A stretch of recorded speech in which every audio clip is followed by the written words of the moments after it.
হাজার বছর ধরে আমি পথ হাঁটিতেছি পৃথিবীর পথে।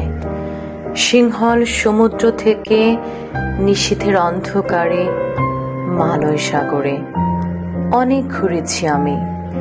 বিম্বিসার অশোকের ধূসর জগতে সেখানে ছিলাম আমি, আরো দূর অন্ধকারে বিদর্ভ নগরে। আমি ক্লান্ত প্রাণ এক, চারিদিকে জীবনের সমুদ্র সফেন। আমারে দুদণ্ড শান্তি দিয়েছিল নাটোরের বনলতা সেন। চুল তার কবেকার অন্ধকার বিদিশার নিশা, মুখ তার শ্রাবস্তির কারুকার্য। অতি দূরে সমুদ্রের পর হাল ভেঙে যে নাবিক হারাইছে দিশা।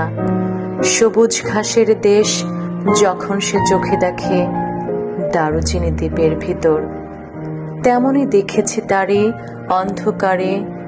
বলেছে সে, এতদিন কোথায় ছিলেন? পাখির নীড়ের মতো চোখ তুলে নাটোরের বনলতা সেন। সমস্ত দিনের শেষে শিশিরের শব্দের মতন সন্ধ্যা আসে। ডানার রৌদ্রের গন্ধ মুছে ফেলে চিল। পৃথিবীর সব রং নিভে গেলে পাণ্ডুলিপি করে আয়োজন। তখন গল্পের তরে জোনাকি রঙে ঝিলমিল। সব পাখি ঘরে আসে, সব নদী ফুরায়ে জীবনের সব লেনদেন।